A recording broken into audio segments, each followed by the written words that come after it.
Memiliki hutang puluhan juta di usia 14 tahun adalah titik terendah dan titik balik hidup saya. Hai, selamat datang di channel YouTube Ngeteh. Kali ini, saya menceritakan 3 hal yang berkesan dari kisah inspiratif Andika Sutoro Putro yang merupakan seorang pemuda berusia 27 tahun yang merupakan pendiri Putra Investor School, Equity Crowdfunding LanX, co-founder dari Salt Ventures, serta seorang penulis buku bestseller investasi termuda yang berjudul Anak Muda Miliarder Saham, serta seorang full-time investor. Tapi sebelumnya, bagi kamu yang baru saja melihat video ini, kamu boleh klik tombol subscribe dan klik tombol loncengnya untuk mendukung kami terus bertumbuh dan update video-video inspiratif dan positif.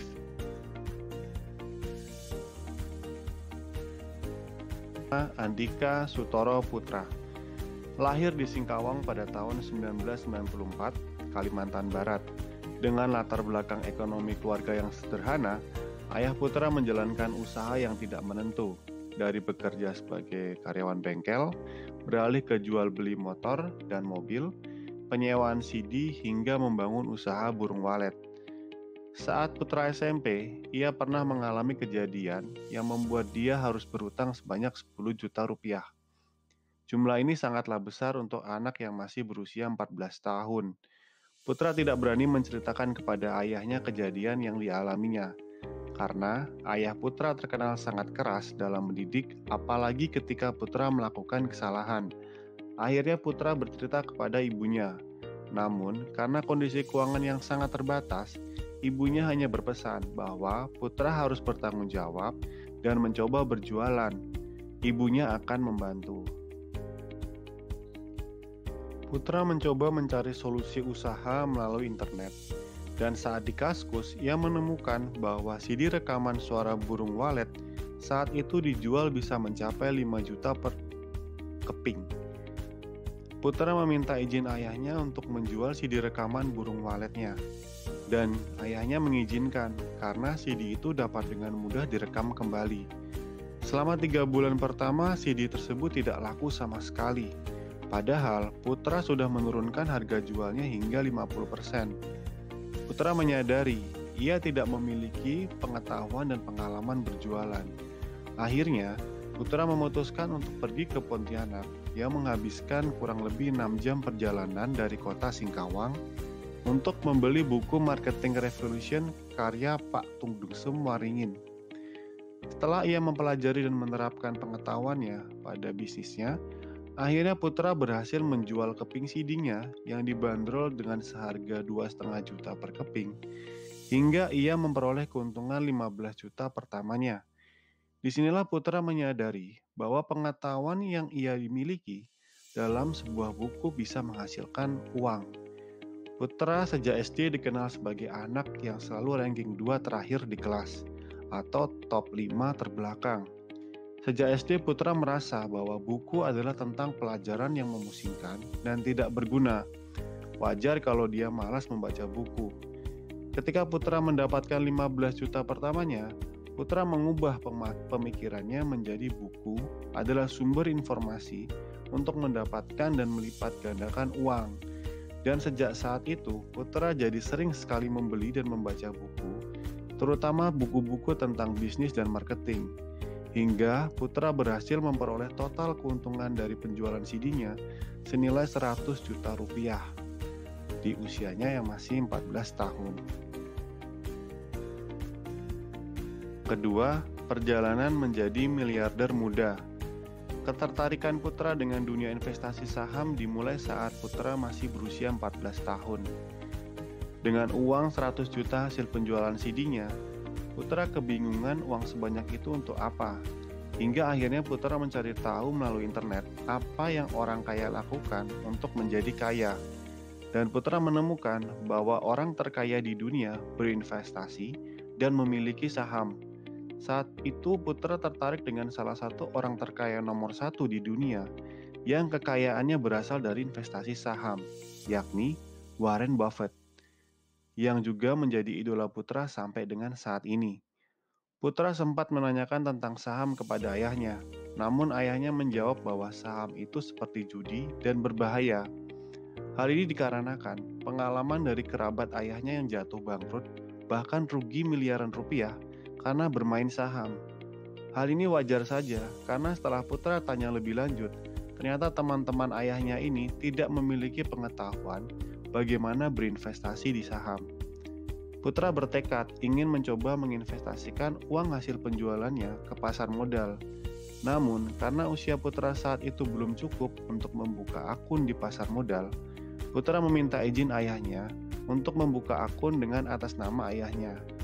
Meskipun pada awalnya orang tua Putra menolak dan selalu mengingatkan Putra bahaya tentang pasar modal, pada akhirnya ayahnya luluh karena tekad dan usaha Putra yang selalu mengedukasi orang tuanya tentang pasar modal. Pada akhirnya, Putra dibukakan akun pasar modal oleh ayahnya ketika usianya masuk 15 tahun. Putra mulai berinvestasi dengan modal 10 juta. Saat 6 bulan pertama, Putra sudah mendapatkan keuntungan 50%. Melihat peluang ini, Putra akhirnya menaruh semua uangnya sebanyak 100 juta di pasar modal. Namun ternyata, Putra justru mengalami kerugian hingga 30%. Hal ini disebabkan karena Putra belum memiliki pengetahuan yang cukup dan metode investasi yang ia gunakan adalah technical atau trading. Karena kerugian ini, Putra mengalami ketakutan. Namun, ketakutan ini justru membangkitkan semangat dari Putra untuk belajar lebih banyak lagi dan mengikuti workshop-workshop tentang dunia investasi saham. Hingga akhirnya dia menyadari bahwa sosok idolanya Warren Buffett adalah seorang value investor dan bukan trader. Sehingga dia merubah pola investasinya menjadi value investing. Hingga akhirnya semangatnya untuk terus belajar dan berinvestasi pada usia 17 tahun, Putra berhasil mendapatkan 1 miliar pertamanya. Berkat kesuksesannya di pasar modal, di usianya yang masih 18 tahun, Putra dipercaya oleh kerabat dan keluarganya untuk mengelola dana mereka. Dan selama 4 tahun di usia yang ke-22 tahun, Putra berhasil meningkatkan portofolio investasinya 4 kali lipat atau sebesar 400% hanya dari pasar saham. Saat itu Putra berhasil memiliki puluhan miliar aset dalam bentuk saham dan apartemen. Selain apartemen di Kalimantan Barat, Putra juga membeli apartemen mewah di Jakarta yang ia gunakan untuk investasi sembari dia melakukan studi perkuliahannya di Jakarta. Dari pembelian apartemen ini yang membuat Putra semakin terkenal dan banyak diundang sebagai pembicara di workshop-workshop kampus. Berkat workshop itu, Putra menjadi memiliki relasi dengan pengusaha dan investor terkenal. Hingga akhirnya, Putra diajak untuk bergabung menjadi salah satu pendiri Salt Ventures, sebuah perusahaan venture capital yang berfokus pada startup company. Perusahaan ini terhitung sampai dengan 2021 telah mendanai belasan perusahaan startup dengan nilai investasi jutaan dolar atau ratusan miliar. Di usia yang 26 tahun juga, Putra telah membangun lembaga pendidikan investasi saham bernama Putra Investor School. Dia juga mendirikan perusahaan crowdfunding LandX, yaitu sebuah platform pengumpul dana investasi untuk dibelikan produk investasi seperti kos-kosan atau bisnis. Putra juga menerbitkan sebuah buku nasional bestseller berjudul Anak Muda Miliarder Saham yang juga menjadikan dirinya sebagai penulis buku investasi termuda di Indonesia. Buku akan saya bahas di next episode ya. Stay tune teman-teman.